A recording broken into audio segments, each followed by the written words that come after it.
Hello, my name is Mary, and I'm 42 years old. I've been married to my husband, Charles, for a decade.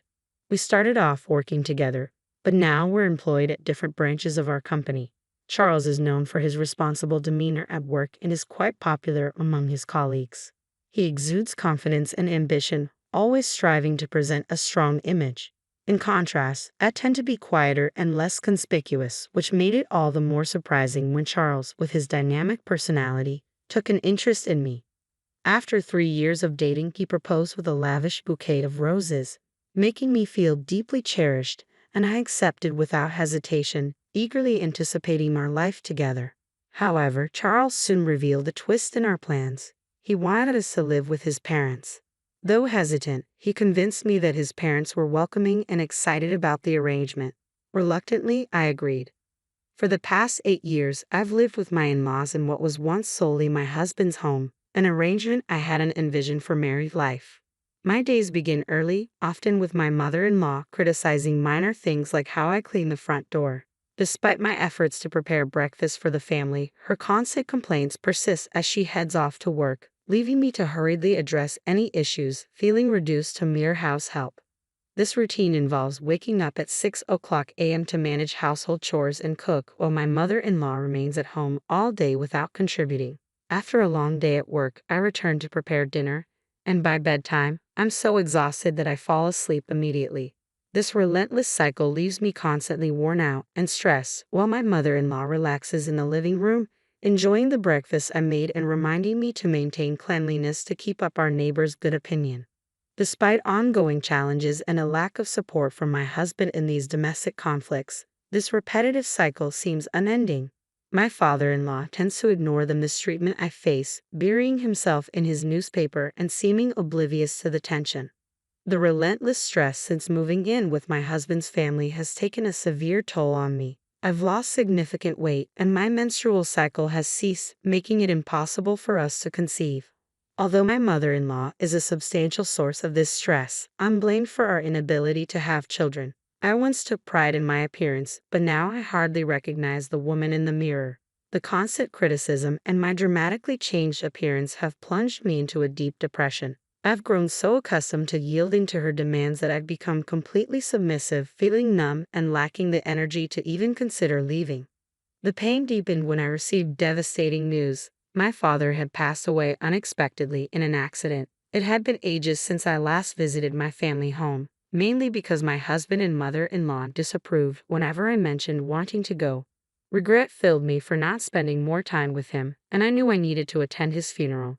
When I told my husband and mother-in-law, they coldly responded, "We're not going. Let your family handle it," before I could even finish my plea. Their heartless reaction left me trembling with anger and grief. All I could manage in response was a quiet, "Understood."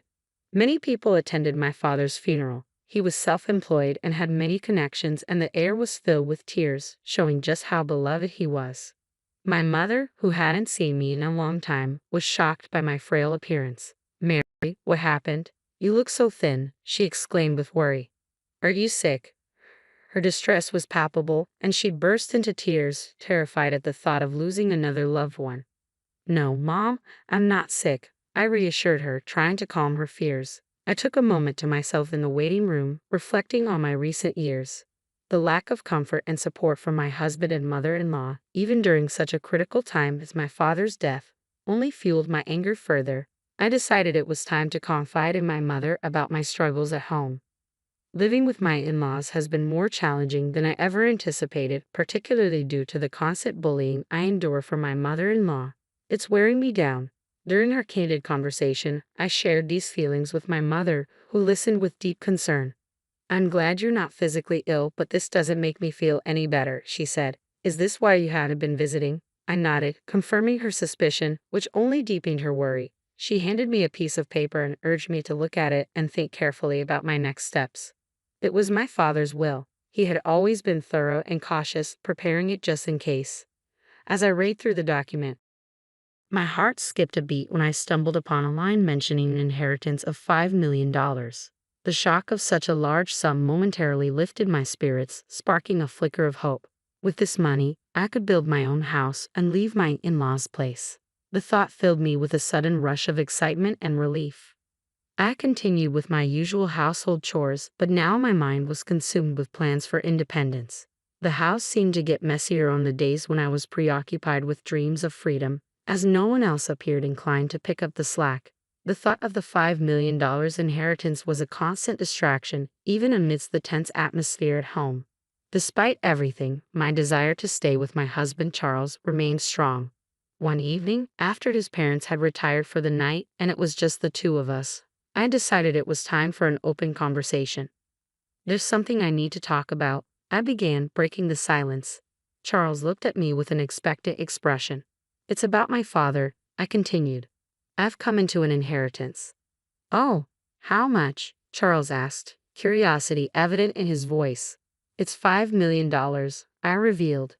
Charles's eyes widened, a mix of surprise and excitement crossing his face. "He left you that much? That's incredibly generous," he commented before pausing and adding, "We should discuss how we might use this money." I felt a surge of relief at Charles's receptiveness. This was the moment I had been waiting for, to discuss our future and the possibility of moving out from under the oppressive shadow of my in-laws. But before I could voice my ideas about using the inheritance to build our own home, Charles interjected with a shocking suggestion. "We need to transfer that money to my mom's bank account right away," he declared. I was stunned. "Why would we do that? The inheritance is mine. It wouldn't be right to give it to your mom," I said, unable to believe what I was hearing. I responded with a laugh, hoping Charles was just teasing. But his reaction was immediate and fierce. He slammed his hand on the table. "What are you talking about? A wife's money belongs to her mother-in-law," he exclaimed. His words were so outrageous that I struggled to believe he was serious. His stern expression sent a chill through me. "I'm sorry, but I don't understand," I replied, bewildered. All I wanted was to discuss the possibility of building a house for ourselves. But Charles wouldn't let me speak further. He insisted that my inheritance should go to his mother, and his insistence left me reeling. That night, I was too shocked to sleep. The next morning, while making breakfast, Charles and my mother-in-law confronted me with angry expressions. "Mary, I heard about the $5 million inheritance, and you said you wouldn't give it to me. Who do you think you are?" my mother-in-law demanded, her voice dripping with indignation. Charles had already informed her about the inheritance, and she was adamant. "Stop arguing and transfer the money to my account now. A daughter-in-law's money is our money," she asserted. Their intent to seize the inheritance was unmistakable, and despite my objections, it continued to pressure me. Eventually, it fell silent.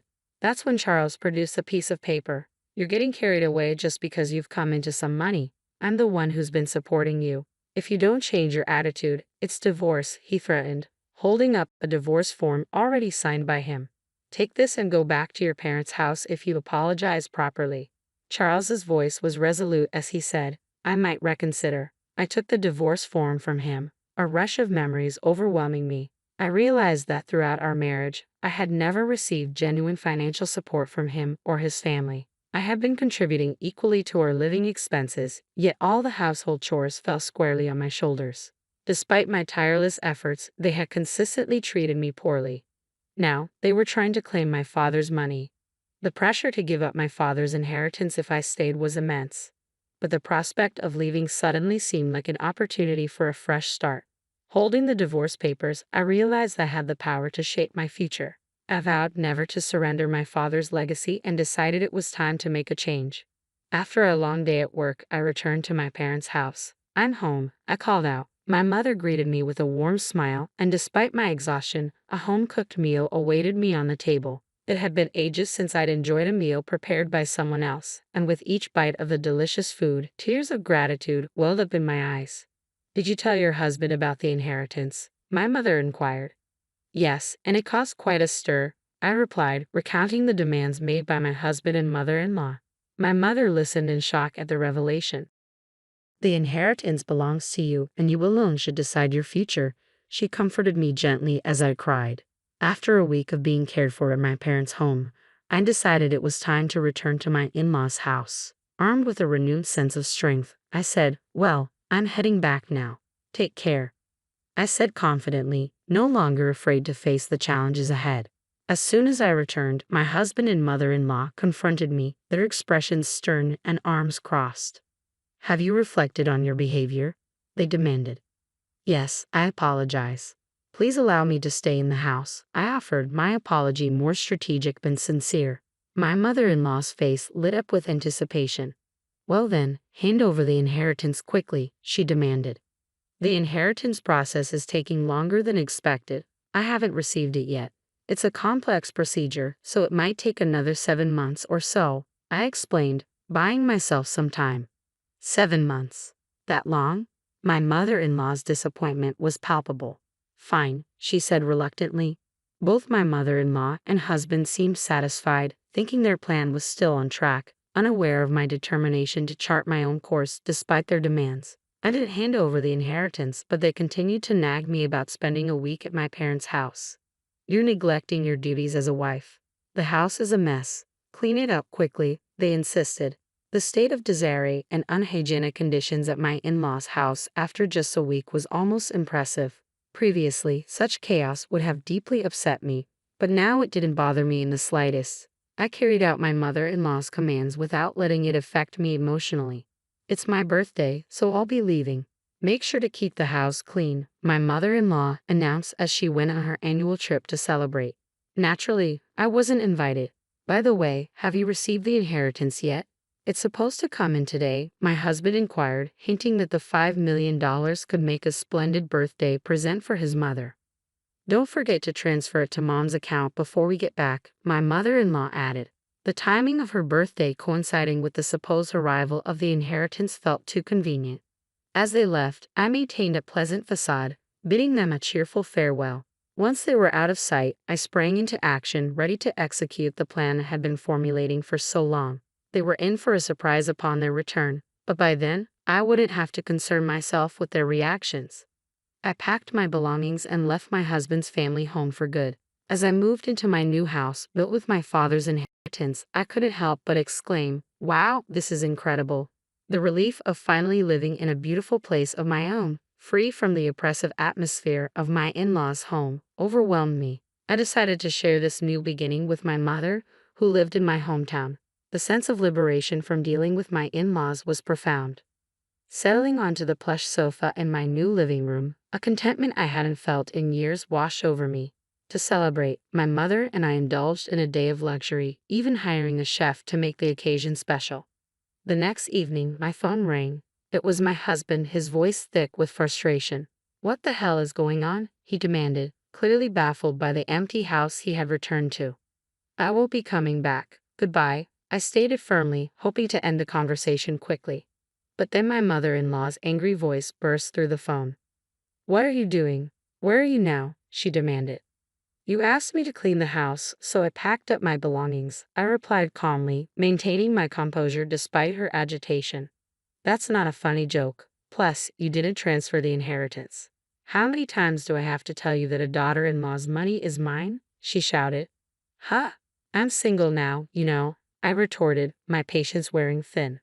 "Single?" she echoed, confused. "Well, I'm divorced. I was handed a divorce paper, so I submitted it. I'm a stranger to you now. Goodbye." I ended the call abruptly, chuckling to myself at the thought of their stunned expressions. In the days that followed, I received numerous calls from my ex-husband. Whenever I had some free time, I answered the phone, calmly ignoring the insults from both him and my ex-mother-in-law. I recorded all these calls, planning to seek advice from the police. Harassment from an ex is unfortunately common, and I wanted to ensure my safety and peace of mind in my new life. The police acted promptly, visiting my ex-husband's family.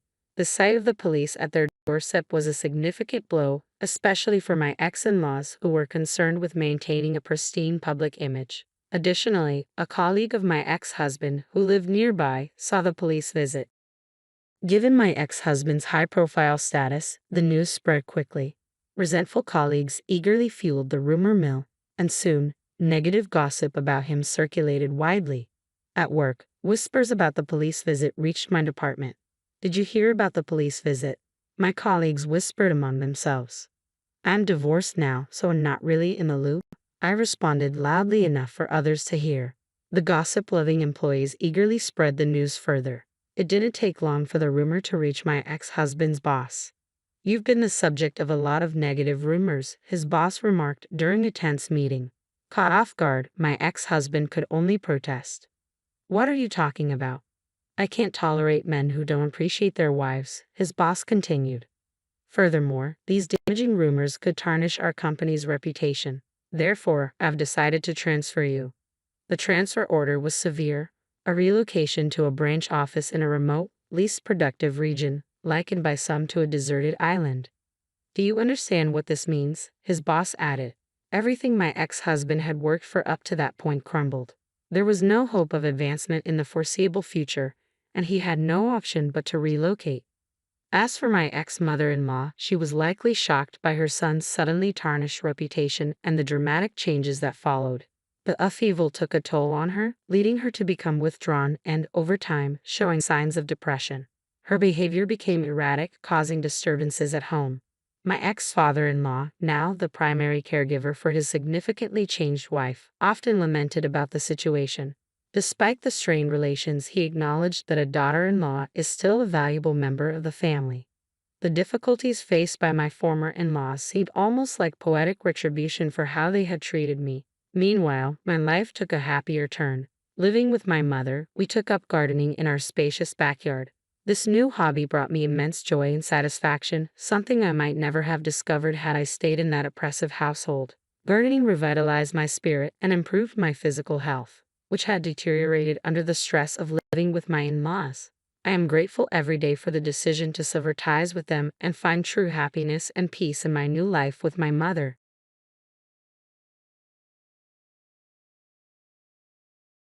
Why are you the beneficiary of the insurance money? Ken was my husband, and this money should be entirely mine. The shrill ringing of the phone in the middle of the night woke me from my sleep. Who could be calling at this hour? With a sense of foreboding tightening my chest, I reached out with trembling hands to pick up the receiver. What I heard was the voice of my daughter-in-law, Mary, a tone I had never heard before. Just a few hours earlier, she had smiled gently and said, "Let me take care of the preparations for the third-month memorial, Mom." But now, her voice was cold and filled with hatred. I could hear her ragged breathing and an unfamiliar low, warped voice coming from the receiver, freezing me in place. "The past 3 months, pretending to be the perfect daughter-in-law in front of you made me sick." Her harsh words cut through my heart. The days we shared the sorrow of losing my son and supported each other, were they all just an act? Every day I never let the incense burn out, and I always put my hands together at my son's altar. Watching me, she must have been laughing at me in her heart. "I need this money to pay off my debt. Without it, I'm done for." A loud crash of porcelain shattering echoed in my ears. It must have been one of my son's favorite bowls or vases that she threw. My chest tightened. I managed to force out words, my voice shaking. But Ken made this decision. "Enough! Come to the insurance office tomorrow. We're going to rewrite the documents." Taking away even the last piece of my son, which I spoke to every morning, was unthinkable. It was the only thing keeping me going, the one connection I had. To think she'd even take that away, erasing my son's existence completely. How could she be so cruel? Just before hanging up, Mary spoke in a voice as cold as ice, one I had never heard before.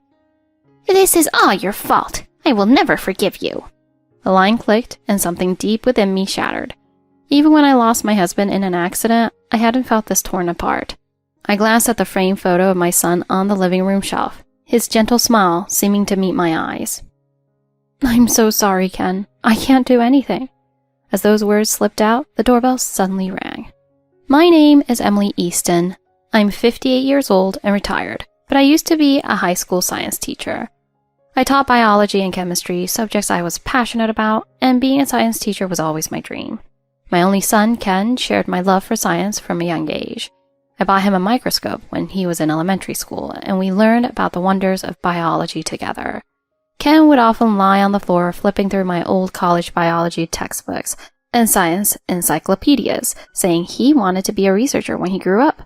He went on to major in science at university and eventually secured a job at a pharmaceutical company as a researcher. Getting a research position in the pharmaceutical field isn't something one achieves easily. It requires tremendous effort and academic dedication. My husband and I felt a sense of relief and pride when Ken landed his dream job, seeing him work passionately.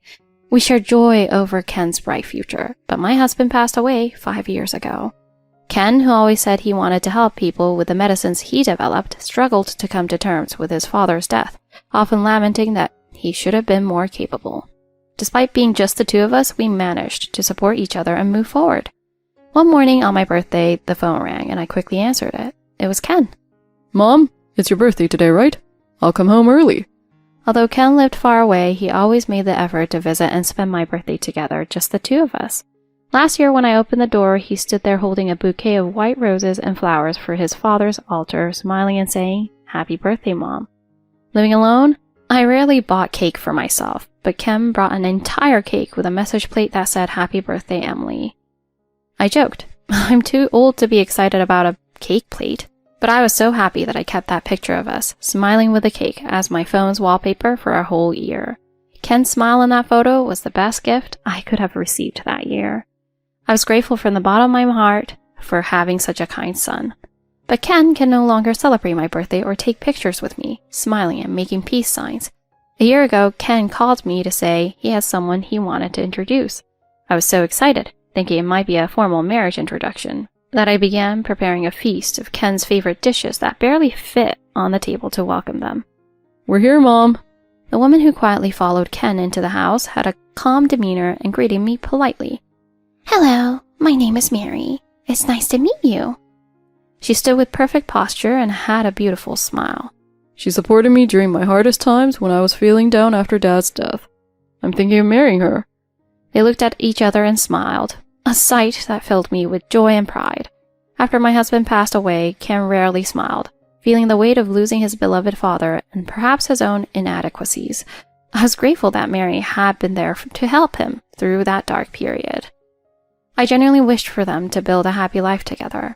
They moved into an apartment not far from me after getting married. Neither Ken nor Mary seemed to have extravagant tastes, and they spent their weekends reading or cooking, enjoying a simple life. It made me feel at ease knowing they shared that similarity. I also loved reading scientific literature and articles about biology in my spare time. I never felt the need to interfere with them, thinking it would be best for us to live our lives at our own pace. However, the two of them started visiting me monthly, bringing Ken's favorite snacks and Mary's homemade treats. At first, I would receive the offerings and place them on my husband's altar myself, but eventually Mary started asking, "Is this the right dish for Dad?" and would place them there herself. Her cheerful personality lit up the house, and soon I found myself eagerly anticipating their visits. But at some point, Ken began to mention feeling unwell. "Is it your stomach again? You left your food halfway the other day, remember?" "Maybe it's best to see a doctor." Yeah, maybe after things calm down at work. Around this time, Ken seemed thinner, more worn out. He had dark circles under his eyes and looked like he hadn't been sleeping well. During conversations, he sometimes seemed distant, not fully listening or responding off topic. When it came to work, he seemed emotional, almost defeated. It was clear that the pressure from his boss was weighing heavily on him. That day, Ken barely touched the meal I prepared, spoke little, and left early. I worried, but I reassured myself that Mary was there to support him and tried not to overthink it. A few days later, the phone rang. It was Ken. Mom, I'm sorry, but did you see my wristwatch when I visited? Your wristwatch? The one that belonged to your father, right? Ken cherished the expensive wristwatch that his father had loved, even though my husband wasn't usually interested in luxury items. He had bought it because he loved the idea that it could last for decades, even centuries. I remembered how he told Ken, "If I ever stop wearing it, it's yours." That's why Ken was the first to take it after his father's passing. Despite searching everywhere in the house, I couldn't find it. I haven't taken off at work or anywhere, so I thought maybe you had it, Mom. Hearing his disappointed voice, I promised to call him if I found it. Ken searched the entire house with Mary, but they couldn't find it either. It was unimaginable that he'd lose something so precious. But this was just the beginning. After that day, Ken began calling more frequently about missing items. Mom, did you see my tablet? A tablet? I don't remember you bringing one over. I don't remember either, but it's missing from both work and home. I began to wonder if it was simple forgetfulness or if someone was stealing. With a mother's instinct, I finally asked, "Ken, you seem different lately. Is something going on? People sometimes misplace things when they're stressed or distracted." I chose my words carefully, trying not to hurt Ken's pride. After a long pause, Ken finally opened up. It's my boss. The pressure is getting to me and I can't sleep. But I'm partially to blame too. At first, he was calm about it, but over time, Ken began speaking more critically about his boss. The department head nitpicks every little thing, making it impossible to work comfortably. For someone like Ken, who always approached work with a positive and steady mindset, this meant it must have been severe. Maybe it's time to consider switching jobs. With your skills and achievements, you could find a position anywhere. I tried to offer advice, but Ken's responses remained vague and uncommitted. He seemed so far removed from his usual determined self. I felt helpless. My worries deepened, but I could think of no solutions. One day I found myself praying at my husband's altar, whispering, "What should I do?" Remembering how my husband was soaked in hot baths when troubled, I decided to take Ken on a short trip for relaxation. I booked a nearby, well-regarded inn for a change of scenery. After we arrived, we relaxed, but as I returned to our room, I noticed a couple in the lobby. The closer I got, the more familiar the woman looked. To my shock, it was Mary, dressed in brand-name clothes and sparkling jewelry, with an older man beside her. He had his arm around her waist, speaking to her, but I couldn't see her expression. Just as I was about to call out, they stepped into the elevator and were gone. I returned to my room with a sinking feeling, hoping I was mistaken. But deep down, I knew it was her. The trip did little to lift my spirits. Not long after, Ken told me he was being transferred. Although relieved he'd be away from his difficult boss, I was stunned by what he said next. Mom, I'm being sent overseas for 6 months, starting next month. It was clear from his voice that this transfer wasn't something he wanted. Helping people worldwide with medicine is my mission. This overseas research will eventually benefit me too. I think I'll be back in time to celebrate your birthday, so just wait for me, okay? Ken spoke with a forced smile before boarding the plane. I knew he must have been worried leading up to his departure. I felt relieved that he was looking ahead, even if only a little. However, soon after, all communication from Ken ceased. International calls went unanswered, and messages received no replies. Fear gripped me as I thought something might have happened to him. I decided to visit Mary at the apartment where she lived alone. I figured Mary must have been in touch with Ken. But when I rang the doorbell, no one answered for days. Finally, after several visits, Mary opened the door looking tired and uninterested. "Mary, since Ken left, I haven't heard from him. Is he alright?" "I'm sure he's fine. Don't worry about it." Her response was cold, indifferent, as if my concern was a nuisance. "Have you been in touch with him?" "Yes, so there's no need for unnecessary worry." Her answer, devoid of empathy, left me speechless. "Is that all? I have to go out now." Without waiting for my reply, she shut the door. It was as if the kind, warm Mary I knew had been replaced by a stranger. Her sudden change only deepened my anxiety about Ken. The fact that Mary was receiving contact from Ken while I wasn't made no sense. Ken loved his mother dearly. There was no way he wouldn't reach out if he could. Every time I asked, Mary claimed she hadn't heard from him, and eventually she stopped answering the door altogether. I considered reaching out to the pharmaceutical company, but was deterred by Mary's warning. "Don't you understand that calling the company will only put Ken in trouble? I told you he's in touch with me. Just because he's not contacting you doesn't mean you should cause trouble. Are you trying to make the company tell him to call his mother? You're just jealous, aren't you?" Her sharp words struck a nerve. Maybe I was acting selfishly. "I'm sorry, Mary. You're right. I'll wait for him to contact me." I walked home slowly, replaying her words in my mind. Was it really just jealousy? Perhaps I was overreacting. As Mary suggested, I decided to wait. Then one day, out of nowhere, Mary called me. "Emily, I have news. Ken was in an accident overseas and has passed away." The shock rendered me speechless. I kept asking for confirmation, hoping it wasn't true, but her answer never changed. Through my tears and denial, Mary recounted what happened. Ken was in a taxi with local employees when an argument broke out between the driver and the workers. Ken, being responsible, tried to mediate, but was taken away, and his body was found the next day. It was just like Ken to try to help others, even in his last moments. He became a researcher to save lives, and that's how he spent his final hours. But the loss of Ken left a void that could never be filled. My world lost all color. Mary kept me updated with daily calls and managed everything relegated to Ken's return and arrangements. She flew overseas to handle the paperwork, returning with Ken's ashes, cradling them tightly. Thank you for bringing Ken home. Tears rolled down as I gazed at the urn, unable to comprehend why Ken had to go through this. There were so many questions, but I first thanked Mary for bringing him back and discussed the future. The local coordinator handled all the formalities. Now if anything else arises, I'll be informed. Thank you. Please keep me updated. Mary's initially formal tone softened as she said, "Let me do whatever I can for you." Even though she was grieving too, Mary stood by me with compassion. Her strength was a beacon for me as I struggled with my own grief. When I lost my husband, I was paralyzed by the pain. Now, losing Ken, I felt the same, but Mary's support was a lifeline.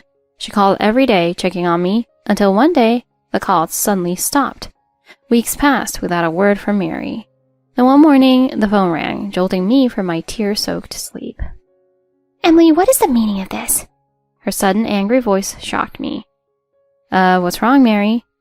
I was checking the paperwork at the insurance company to process Ken's policy, and I found out that you are the sole beneficiary. Insurance? I don't know anything about that. Ken never mentioned it to me. Oh, that's impossible.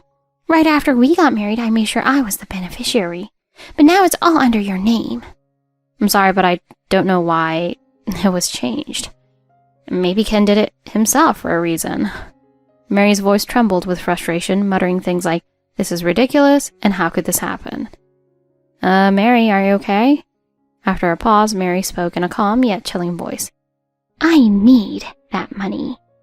I'm in deep financial trouble, and Ken's insurance payout is the only way out. What happened, Mary? Tell me everything. She hesitated, then sighed heavily and began. I made some bad investments and now have an enormous debt. So large I could never repay it even if I worked my entire life. If I don't get the insurance money, I'll have to sell the apartment. I'm sorry, but if Ken changed the beneficiary to me, he must have had a reason. I can't simply hand over all the money. The tone of the conversation shifted drastically. Excuse me? I am Ken's wife. Legally, you're just a stranger now. How could he change the beneficiary without telling me? Did you make him do it? I never thought the conversation would turn so aggressive over money. I had believed that Mary, like me, was drowning in grief, but the person on the phone felt different, driven by desperation and resentment. I'm sorry, but I don't know anything more about this insurance matter. I ended the call and sat frozen, holding the phone, processing everything. Moments later, the phone rang again. I picked it up, hesitantly. I'm so sorry to bother you. This is Mary's mother. It was the first time we had spoken since Ken and Mary's wedding. I'm so deeply sorry for what has happened to Ken. My heart goes out to you. I just learned about Ken's passing recently, and there's something you need to know about Mary. She explained that she hadn't heard from Mary in months. When Mary first reached out for help with her debts, we lent her everything we could, but it wasn't enough. I couldn't believe it. Mary had poured almost all of her resources into investments. That went south, losing nearly everything and going into debt. She even sold Ken's beloved watch and other valuables to repay parts of her debt. The realization that Ken's cherished mementos, especially his father's watch, were gone for money was heartbreaking. I remembered Ken searching desperately for the watch, and now I knew why. Ken didn't know what she was doing. He refused to be involved in her schemes. If only she had talked to Ken and faced the debt together, things might have turned out differently. Thank you for telling me this. I shared a part of my recent conversation with Mary's mother, mentioning how Mary had brought Ken back and kept me informed. But when it came to the insurance money, she became unrecognizably emotional. Mary's mother began to cry. I'm so sorry. We couldn't stop her, and she has caused so much trouble for everyone, including you. We've decided to cut ties with her. You don't need to support her any longer. She ended the call, her voice filled with sorrow. I had hoped Mary and I could share our grief and help each other through the pain of losing Ken, but it seemed that for Mary, the loss of the insurance money was greater than the loss of Ken himself. From that point on, I resolved to stay firm. If she ever called again about the insurance, I would stand my ground. But no call came. Mary disappeared from my life. 3 years passed since Ken's death. When my husband died, Ken was there to help me cope, but now I had no one. The days of grieving stretched endlessly, with nothing to pull me out. Each year as my birthday approached, I remembered all the happy moments Ken and I shared, and tears would fall. Ken, who wasn't great at surprises, would always ask me odd questions like my shoe size or my clothing size before my birthday. One year, he gifted me pastel-colored pumps, and another year, a high-quality silk blouse. Pretending not to know why he was asking and then acting surprised when he presented his gift became a little tradition between us. Ken's awkward but heartfelt efforts to bring me joy were what I cherished most. This year, of course, there would be no phone calls from him. On the day of my birthday, I spent it alone. As the clock approached midnight, I thought I felt Ken's presence nearby, but I dismissed it as wishful thinking and crawled into bed. The white roses he had given me last year were dried and displayed in my bedroom. Looking at them, I remembered his shy smile, and tears welled up again. Just as the clock struck 1 a.m., the doorbell rang. Who could it be at this hour? I walked cautiously to the front door, peering through the frosted glass but unable to see who was there. I turned on the porch light and called out, "Who is it?" I kept my voice steady, trying to hide my fear. Sorry for being so late. Happy birthday, Mom. I could see a man holding a bouquet of white flowers. Was I hallucinating? Hearing things? But whether it was a dream, a ghost, or an illusion, I wanted to see Ken. I hurriedly unlocked the door and swung it open. There, standing before me, was Ken, looking just as he did 3 years ago. Mom, I'm home. Shock and joy overwhelmed me as I wrapped my arms around him, tears streaming down my face. The son I thought I would never see again was right there in front of me, alive. I'm sorry for making you worry so much, but I kept my promise to come home for your birthday. I ushered him inside, hands shaking, and made us some warm tea. As he sat down, Ken began to tell me the story of everything that had happened. You knew I was having issues with my boss, right? Well, it turns out that my boss, James, was behind everything. What do you mean? I don't understand at all. Ken explained that Mary's finance company had been involved in illegal dealings with James. James funneled unauthorized research funds under the guise of investments, and Mary, desperate for money after her failed investments, was drawn in. She confided in James, telling him all about her debt and struggles. He pretended to sympathize and lent her money, but it came with strings attached. Ken revealed that he had begun to suspect Mary when he noticed her leaving the house in flashy clothing and jewelry. He placed a recording device in her bag and discovered her secret meetings with James. I heard them talking. Here, listen. Ken pressed play on a small recorder, and the room filled with their voices. How's his health? It's not getting better. He's getting worse despite the new medication you gave him. Make sure he takes this week's dose in front of you. We need to keep up appearances. What if it doesn't work? What if it makes him sicker? You know what happens? You handed him over in exchange for erasing your debts. We're not even close to being square. Yes, I understand. Even if it costs him his life, I'll still get the insurance money. That should cover the debt. Ken clenched his fists as the recording ended. I realized then that James had been using me as a test subject for experimental drugs, and Mary knew. Ken had immediately contacted the insurance company and changed the beneficiary to ensure Mary wouldn't profit from his potential death. He cut off contact with everyone, including me, to protect us from James's network. I told Ken that all I wanted was some sign that he was alive. I know, Mom, but these people are ruthless. If they thought you knew anything, they wouldn't hesitate to act. They don't see people as human beings, just obstacles. If they thought you were involved, you could have disappeared overnight.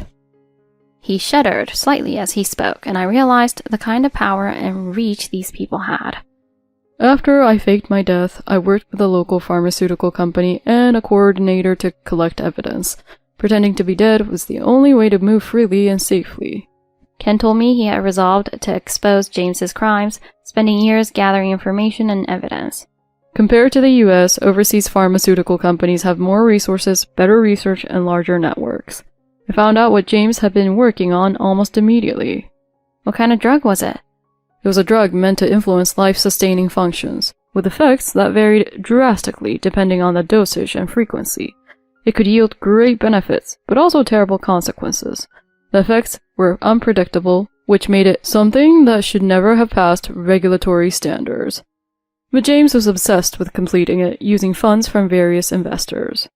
The drug was designed to leave no trace in the body and required continuous consumption to show effects, making it dangerous and unsuitable for legitimate use. He wanted to test it on as many people as possible without drawing attention, so he used people who were desperate or unaware. Ken explained how James orchestrated illegal clinical trials, paying off those who participated in ensuring silence with money. Some participants benefited and praised the free health boost, while others suffered, but money kept them quiet. As I investigated further, I found that multiple deaths had been covered up, and that human experimentation was rampant. It was worse than I imagined.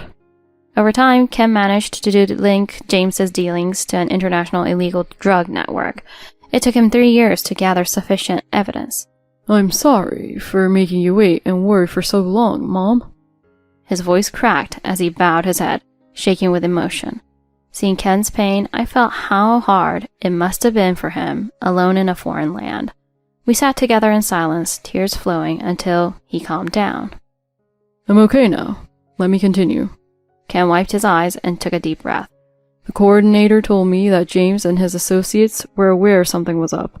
They might have targeted me when I re-entered the country. That's why I timed my return to your birthday.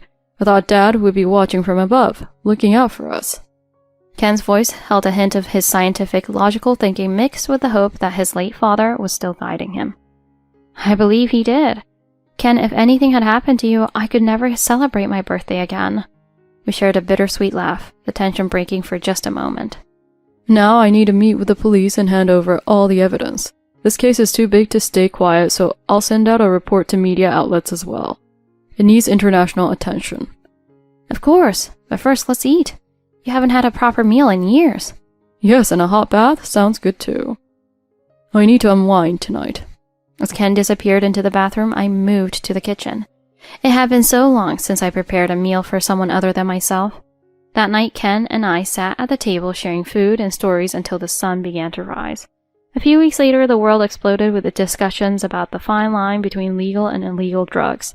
Ken's whistleblowing came at the perfect moment when public interest in pharmaceutical ethics was at its peak due to a celebrity drug scandal. James's case became a nationwide scandal highlighted in news reports and documentaries. Mr. James, is it true you collaborated with international organizations to produce illegal drugs? Silence!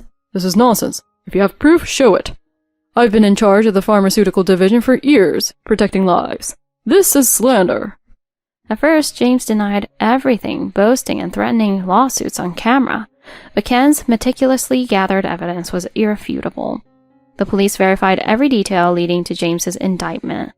The trials revealed the horrific truth behind the legal drug trials, human experimentation, and cover-ups.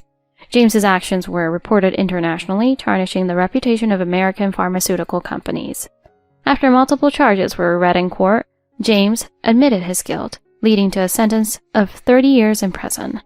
Those who had collaborated with him, both inside and outside the company, were arrested, and no one stood by James in court. Ken's efforts had exposed a deep web of corruption, restoring some justice to those who had suffered. Months after the final verdict, Ken was back to his work, now leading a project focused on helping victims of similar abuses.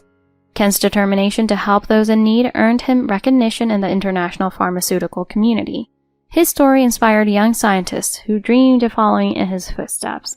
Each month, Ken visited me wearing the wristwatch that had once belonged to his father. It gleamed on his wrist as a reminder of our family's resilience. One day after he had settled back into life in the US, I surprised him with a special gift. I found a watch just like Dad's. I wanted you to have a spare just in case. Ken's eyes widened, glistening with tears as he took the watch. Thank you, Mom. You have no idea how much this means to me. Wearing this feels like I'm showing Dad that I'm helping people, just like he always wanted. The moment was emotional, as if the watch symbolized both the past and the hope for the future. The ordeal brought Ken and me even closer, strengthening the bond we shared. I looked at the family altar, where my husband's photo seemed to smile back at me. I clasped my hand together in front of the altar. Please, keep watching over Ken, just as you always have. With Ken back and justice served, I finally felt peace return to my life. I eagerly looked forward to every day, knowing my son was safe and thriving. Life was slowly, steadily returning to a place where hope could flourish again.